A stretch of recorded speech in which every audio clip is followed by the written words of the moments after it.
Okay. Hi, beautiful, powerful men, women, and everybody in the Philippines and around the world. I am very excited. Of course. Today is a day that the Lord has made. I woke up with this excitement because I got a text from my beautiful friend, Mrs. Charity Bradshaw. She was one of our very faithful first speakers in our Beautiful Powerful Women when we launched it in the Philippines. And she is a life coach. She is a mom of so many children. I have birthed 4, and then we have a borrowed girl from Spain. A lot right of now. kids. Yeah. And then she is an author, but at the same time, she teaches how to write books. And so she's a professional. She's a professional wife, professional mommy, and an amazing friend. And so welcome, Charity, for a while. It's so nice you kept in touch. Say hi to everybody. Okay. Well, hello. I'm so excited. I love Ruth. She's comes up to about here on me, but I feel like her personality and her life and just the energy she exudes is way bigger than her actual stature. And she introduced me to the Philippines as far as like firsthand and going there, and I now am absolutely in love, and I can't wait to go back, hopefully for longer than 3 days, because that was a really tight turnaround with such a time difference. I want to see more. I know, we're gonna do it again. We're gonna do it. I love it. Love the people, and there's something about when you put feet on the soil, on another place, and God just tethers your heart. Mm-hmm. He tethers your heart to it, and so now I definitely feel tethered to the Philippines, and I love it. Love it. Very excited. Well, Charity, you've talked about when you actually spoke at our Beautiful Powerful Women, it really made an impact to a lot of women there. And today I feel like, I would want to, focus more on women. Yesterday we focused, I was talking to someone and we focused on marriage and family. But this time I feel like I want to focus on women, per se, wherein, us, we overthink. We overfeel, we over and everything, and we over hormonal whatever. Yeah. And it's a reality. It's a reality, but by the grace and love and power of God, we are so beautifully and powerfully made as well. Mm-hmm. And so, when you spoke about a lot of these lies that we all think about and overthink about, I want you to please, if you could even remember a few of those notes that that was like, what, 3 years ago that you have thought, a resonance. I'm sure people would remember it if you would just go and give a little bit of that, again. Yeah. The main crux of that topic, that speech, whatever you want to call it, it has burned a hole in me, and it sticks with me because it is something that I not only spoke to the women, but I spoke it to myself. It's a message that I needed. Right. So that's why I say it, because I'm never above or separated from who I'm talking to. It's always me first, then everybody. So we're all getting the same message. The crux of it was, you are someone God can use. Yes. And you're not one of a million, you are one in a million. Yeah. We are each so special and so unique. And while we can use our strengths, such as the ability to sense emotional climate, that being hormonal, we often tend to focus on the negative side of our superpowers that God has given us. He's given us the ability to read the climate of our family. He's given us the ability to have like that intuition to know maybe something's coming that we need to prepare for. We can use that for our detriment too, which is to overanalyze and to overthink and to tear ourselves down and to doubt ourselves. But really, God gave us those to be used as a strength and as something to propel us. And in that speech, I was talking about many different women who had everything against them, whether it was age, demographic, income status, all kinds of things. And actually, I go into this deeper in my book, She Leads. But we can use anything. We can use anything as a reason against or for our purpose. Mm-hmm. I have 4 kids, so I'm really busy. Or I have 4 kids, so I must show them how to live my dream. You know, like I can use my 4 kids as a reason to propel me forward or to slow me down. Right. I can use my job status as a reason to propel me forward or to slow me down. I Wow. can use my education level as a thing to slow me down and propel me forward. We can Wow. use whatever, Right. you know? Right. And so it's just about how do you want to frame your current set of situation, your current set of circumstances or your situation. Do you want to use it to propel you forward or to slow you down? Because it's not going to change unless you change it. True. It's a choice. We have Yeah. the power to choose. Yeah. And sometimes though, how do you start when you feel stuck? I think the biggest pain that any of us is in is the pain of right before a decision. Mm. The longer we delay a decision, the more pain we're going to be in. And that doesn't always mean the decision means to say yes. It just means make the decision and then move on. I know people, I have friends, I'm going to wink at some of them, who have talked about writing a book for a long time. I'm not saying who. I'm not going to look right at her. I'm doing that today. Like today is a But good let day. me just say, you can maybe attest this. Isn't it painful in this, am I or am I not? Am I or that's painful. Right. Either saying I am and then doing it or saying I'm not and then quit worrying about it. That is the release that we all want. Right. We want that peace with the decision and we want to be able to move on. The pain is in the spinning Right. on the decision. And what God showed me is that spinning is us fighting with ourselves. Mm-hmm. It's not, we try to give, go ahead. Yeah, but Charity, how did you become this? How were you? How did Charity understand? How did it come to a point when you said, you know what, I'm gonna be this, and you walk it through? Yeah. Well, this is a great question because actually I was sharing about this morning with my mom. I did not see, I did not see how everything I had done in my life could transition into what I am now. I thought that my resume looked a little bit off topic and that how could God use this, and this to equal what I am now? I honestly didn't see it at first. And then I asked God to help me zoom out to see. So let me just walk you through.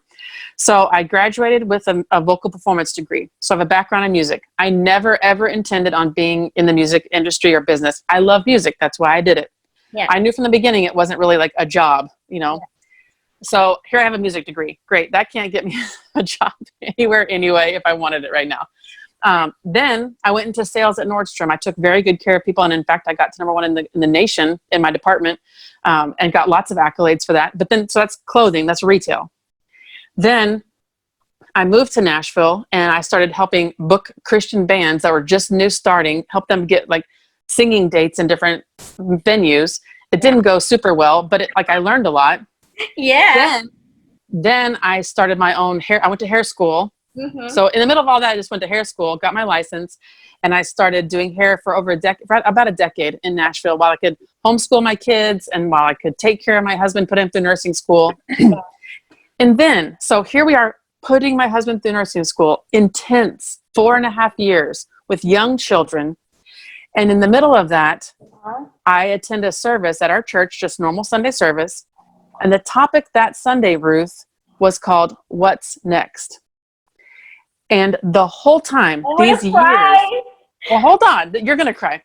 These 4 years, these 4.5 years at that point of us focusing on Ted, my husband, and putting him through nursing school and me just working and homeschooling and literally the hardest 4 years of my life.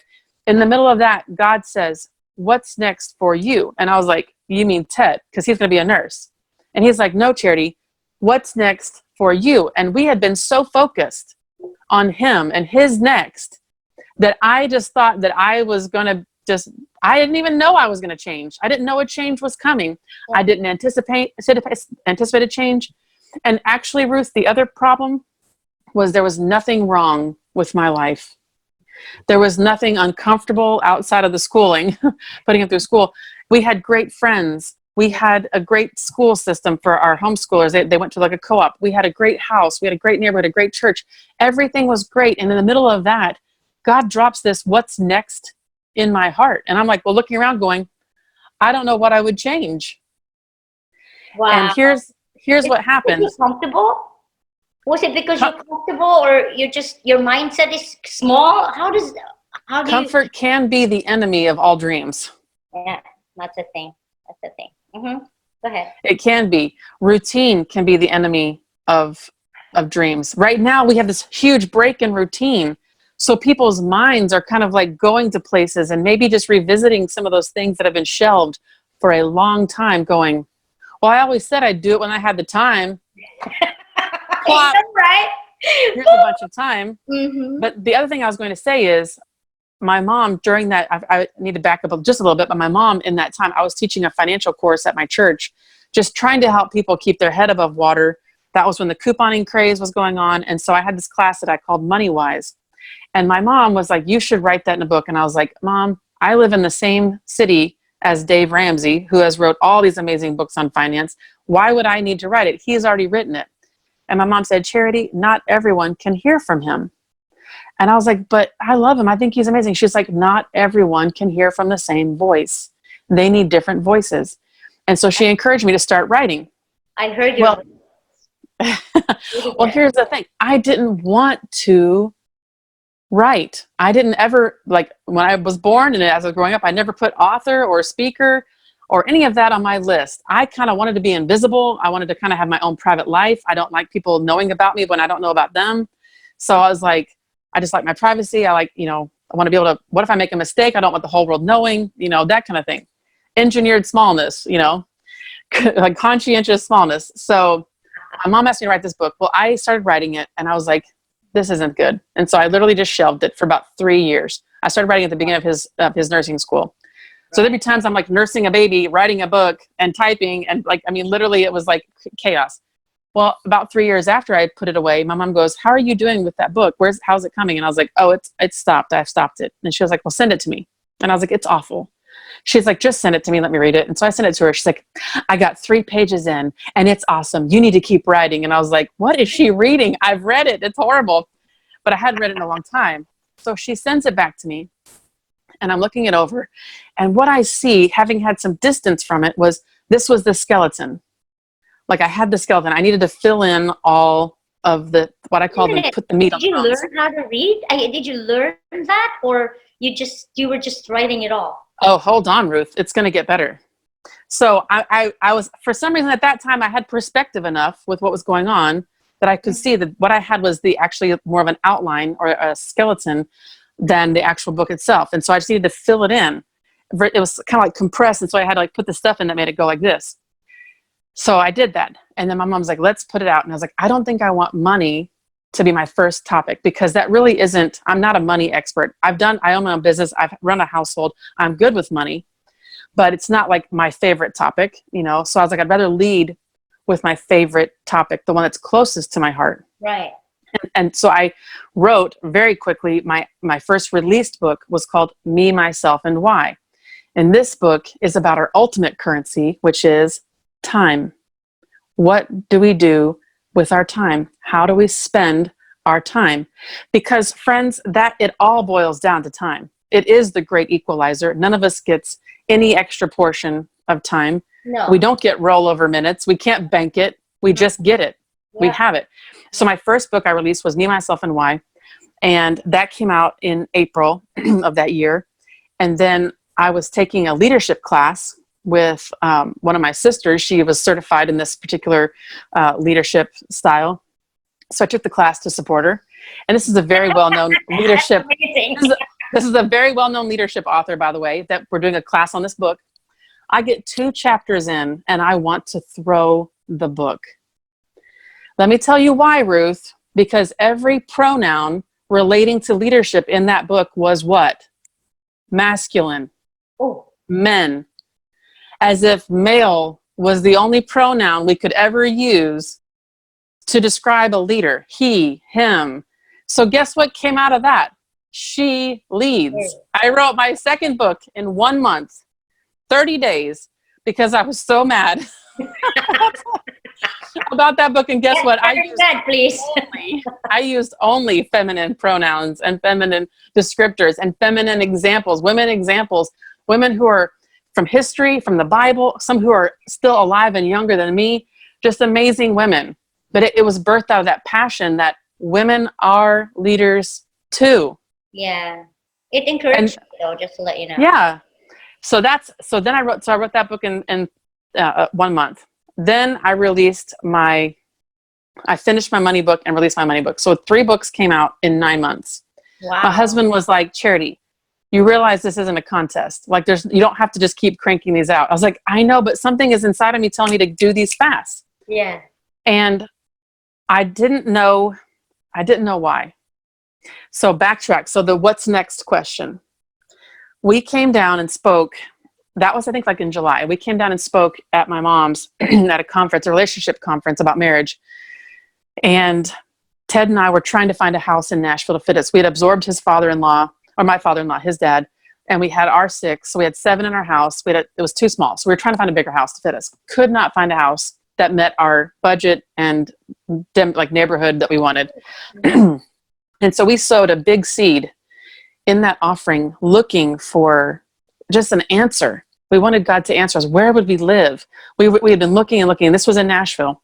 We were looking and looking. And we so then we spoke at that conference in August. Mm-hmm. We flew back to Nashville. The next Monday, we went to Bed Bath & Beyond. I think it was like 2 days after we got back. So we're at Bed Bath & Beyond doing shopping. And I asked Ted, because I was like, how did you feel when we were in Texas? Because we came here for the conference. And he was like, I don't know. And I was like, how would you feel about moving to Texas? And he, because we're both from here. And he was like, and I was like, I know, right? Because we kind of both were like, never, which never say never, because then you know you're going back. Yeah.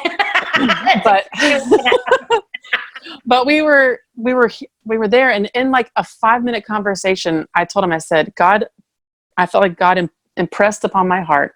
You can stay here in Nashville and do everything that I've asked you to do, everything I've called you to do, or you can move to Houston, be near your mom, be near your family, and be accelerated. Wow. Now, the problem with me moving... I think we should move to Texas. Yes. All good things are here. Mexican food and Mexican food are all here. And we're here. So there's that. Yeah, and you there. Aunt Joe's there. Yes. Yes. And we got a big airport, a big international airport just for you. So here I am feeling this tug to move to Texas. I write these 3 books. And so my career in Nashville at that time was a stylist. Well, if you're a stylist and you move, guess who doesn't move with you? All your clients. Customers. So I was like, well, God, this is it. This is my what's next. I'm just going to totally reinvent myself. And I don't know exactly what it's going to look like. I mean, Mom's like, you should get business cards. And I was like, great. What do I put on these business cards? I have no idea. What do I even say? Former hairstylist, former clothing salesperson, former music student. No, God was about to reinvent and recreate and redefine my business card. Wow. And I say that to encourage you. I say that to encourage anybody who's watching right now. Don't worry right now, immediately, what your business card is going to say. God is here to redefine and to fill in the blanks. And it may not come all at once, but it will come. And the coolest thing, Ruth, one of the hardest and coolest things was when I finally did have to order the business cards right before my first book came out. It hadn't yet come out yet, but I knew I had written it. I knew it was coming.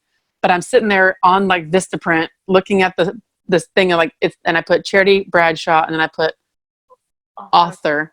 And I was like, is that the truth? That doesn't even sound right. That doesn't even sound like me. It's not, the book isn't out yet. Can I say author? Is it too soon? Am I an imposter? And God's like, would you just hit print? Like, just come on already. And so I hit print and I ordered the cards and I got them in the mail, and I almost didn't want to hand them out because I felt like an imposter still. And there may be some of you who are in this season right now where the transformation hasn't yet manifested, but you know what God has put on the inside. You know the destiny. You've seen it in your heart. Maybe nobody else can see it, but it's like when you're in that like first few months and you know you had a positive pregnancy test, but nobody can tell, but you know what you're carrying. Right. That is the time. That is the time. So I knew I was carrying author. I knew I was carrying speaker. I knew I was carrying motivational coach, or whatever you want to call it. I knew I was carrying something, but I didn't have all the definition at that point. So I started with author. And then as time grew on, after I did this 3-book thing, what God showed me was a really simple way to help people who talk about writing books for so long actually get them written. Because we'll say year after year, I've got a book idea, I've got a book inside me, I want to tell my story, I want to write my story. Well, write it. I can show you how to write it in 12 weeks. Yeah. And that's what got, so through that transition, through that God taking me and evolving me, transforming me, he showed me through my own process how to help other people get to that side, get to the destiny, reach and fulfill the assignment. Because Ruth, there is something so powerful of holding the manifest destiny of work that God told you to do in your hand. Yeah. When I opened my box of books, my mom's like, you're going to need a tissue. You're going to cry. I was like, I'm not going to cry. She's like, you're going to cry. And I was like tough. I was being so tough. And I put my keys onto the box to like open the box. And I was like, and I was like, shoot, she was right. I mean, I just couldn't contain it because I knew what it took for me to get there. I had to conquer so much doubt, so much fear of man, so much fear of insignificance, so much will I finish, so much who am I to write this book, and then had to go through the process of writing, and then had to go through the process of editing and publishing, and then to hold it in my hand knowing I had labored and labored and pushed and squeezed and screamed and cried, and then to hold it, this polished, perfect, beautiful little 6x9 baby in my hand. I know. Was amazing. Yeah. I want to cry. I think you already are crying. Yeah. There were three things that you said: recreate, redefine, and what was the other one? I don't know. You have to go back and watch the recording. I love what you said, manifest, to have that your destiny manifested. And that's what God has always been encouraging all of us. We all have, God has put something in us, that treasure in us that only we can actually do, because we are uniquely made. And we all have this destiny that has to come out before our grave, because we all have been given time, right? We all have been given time. But, like now it's just, I myself, I'm guilty of that. Like, I'm thinking so much, okay, God, what is it? Who is it? How is it? Who are my who's? What am I going to do here? I'm new in America. For all my life, I've been moving every 2 years, every 1.5 years, every 3-5 years to every different countries. Right. And I've been like, all these different places with all these different cultures. And now I'm 48 and I'm doing it again. And, you just hit the nail, girlfriend, just hit the nail. I also love what you said, routine, comfort zone. These are all the enemies of deciding on what it is that you actually want to do. So let's talk a little bit more about,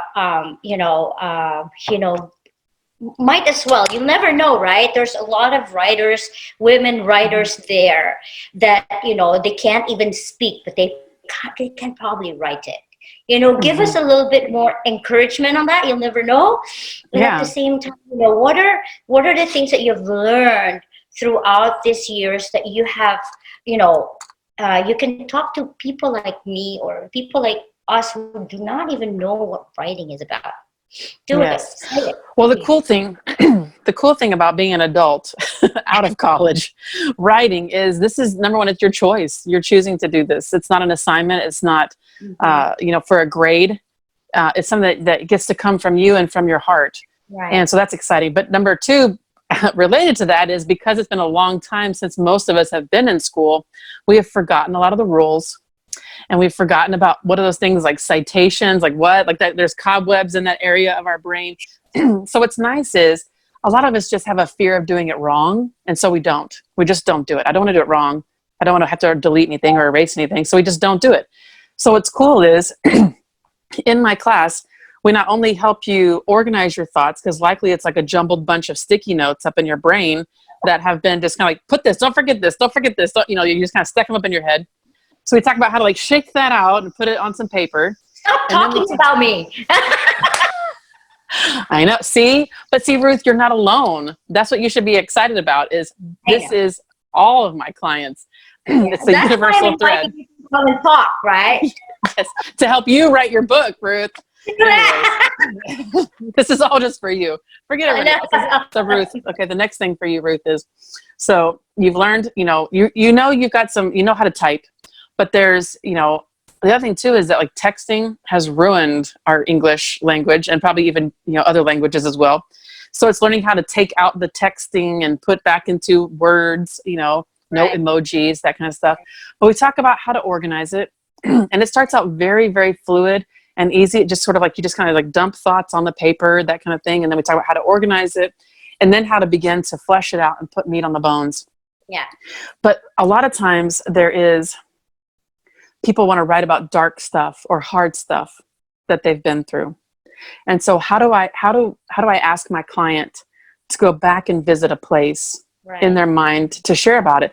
Even if they have been healed, it's a place that they often don't like to revisit, especially to share about, even though they know that God is in this and that God has asked them. It's very hard sometimes to navigate and go back to those spaces alone. And so I even have strategies for how to get through writing on the hard and dark times so that you can let the light shine. We talk about percentages. Okay, let's not glorify the bad stuff. Let's include enough to give the reader some of that common ground, but let's not glorify the bad stuff. Let's really make sure that if the intention of the writer, if the intention of the outcome is to bring hope and stuff like that, let's make sure the book does that.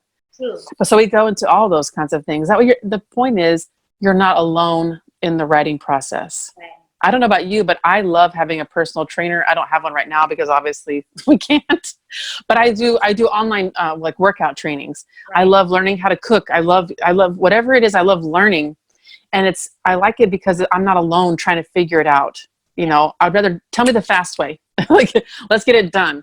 And that's kind of what I've done is like, you've tried your way and your way's produced nothing yet, but how about if you work with somebody who's going to be there through the process, answering questions, clearing doubts, giving you feedback. It's basically like driving without the emergency brake now. You can go fast. And that's how people get their book written fast.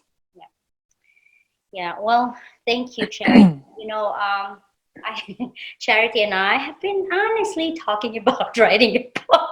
For how many years, Ruth? What? I know I have some in there. I know I might probably start today. You'll never know, right? But Charity, I want you to just speak life to the women and even the young adults, please speak life to them right now and just encourage them that there is a destiny that even before they were born, they were already given that destiny for greatness, because our God is great. We look like him. He made sure that we are like that because we are made in the image of God, and that how we just speak life to them, that they can be pulled out of where they are and just come out to the light. Arise, shine, the light has come, the glory of the Lord has risen upon thee. Just please speak to the people that are hearing us. I'm going to boost this. This. Awesome. The more people that can hear this, the more people will know you have a voice, Doesn't matter who you are, you have a voice, you're powerful, you're amazing, and you have something to contribute. Go ahead. Yes. I mean, I'm going to let, like Ruth just lit us on fire right now. I'm going to try to follow that. But one of the biggest things that the enemy would have us believe is that we are insignificant. True. And if that's something if that's a mantra, or if that is a tape that you've been playing in your head is, I don't matter, I'm invisible, I can't change anything, God can't use me, that is a lie. Those are lies of the enemy to keep you feeling small, to keep you feeling insignificant, and to keep you from your rightful inheritance as a child of God. Right. And that's why I love when people write books, because it is about raising your voice. Even if it's starting just from a whisper, it's raising your voice, and it's letting your voice be heard and acknowledging that your voice, your experience, your set of filters, how God made you matters. You are a key ingredient, component, piece of the puzzle, whatever you want to call it, to this life right now. Yeah. And there are many of you, especially you that are young, who are very disenfranchised and very upset with how modern everything is, and you wish it would be this way, and God's given you that sort of righteous anger and that indignation to sort of buck the system, to recreate it, and to turn things on their heads and to shake it up, to bring in a new move of God that's not stagnant, that's not based on routine, it's not based on ritual, it's based on relationship, it's based on love, and it's based on embracing who God made you to be. So I encourage you, I just want to ignite the belief in you. Yes. In you. We want to hear from you. We want to hear your voice. And we want Mm. you to acknowledge that you matter and you can be someone God can use. Uh-huh. And you can call Charity Bradshaw, find her in Facebook. Let me know if you want to go and write a book. And she can just be your mentor. And I think I'm going to be doing that very soon. We have one starting in about 10 days, Ruth. Yeah, we're gonna be there's gonna be a you're gonna be challenged with me. There's just too many of those things that I want to write. But yeah, and we talk about how to write one book at a time. Yeah. Just please pray for everybody that would be hearing us, and just say a blessing to everyone. Yeah, absolutely. If you want to find me, you can find me facebook.com/Charity Bradshaw INC, and my website is charitybradshaw.com. But I do want to pray for you. God, I thank you. Number one, I thank you for Ruth. I thank you that she's a connector. She is a vessel, that she just emanates your light and your love. And I thank you for, number one, resourcing any vision, that you are her provision for her vision. God, I thank you for drawing more and more people to help build what you have given her inside. I thank you, Lord, for the team and for the people and for the ideas and for the resources, God, for Beautiful Powerful Women, to keep igniting women on fire for you and acknowledging their call. And God, I thank you for connecting Ruth and I, that we will help manifest what you have put inside of each of these individual women. Each one, God, I thank you that it's not a mass, it's individuals, one unique call after one unique call after one unique call. God, I thank you for how much attention to detail you paid for each one of us to be created uniquely as we are, for each of our fingerprints to be different, for each of our value sets to be different, for each of our preferences to be different. God, you made us intentionally, specifically as we are. And I thank you that you will help us daily embrace that.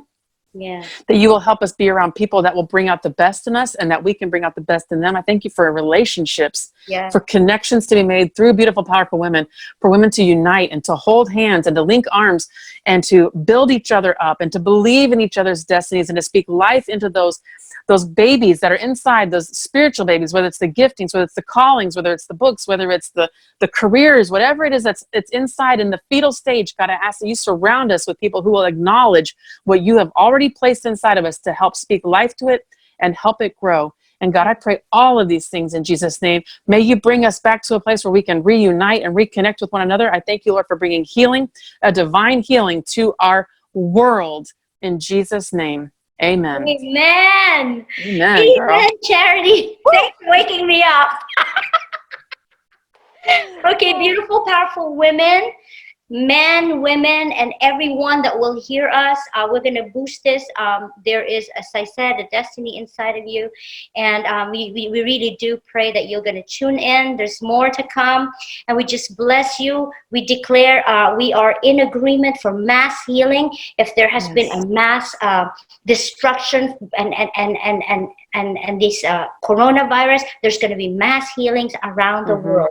And we just are united together. We declare healing, not only on the bodies, but healing in the businesses, healing in the families, healing in their mental health, physical health, whatever health that is needed. We declare healings in that, in Jesus' name. Thank you so much. Thank you so much for watching, and we'll see you again next time. Love you. Love you too. Bye. Don't hang up.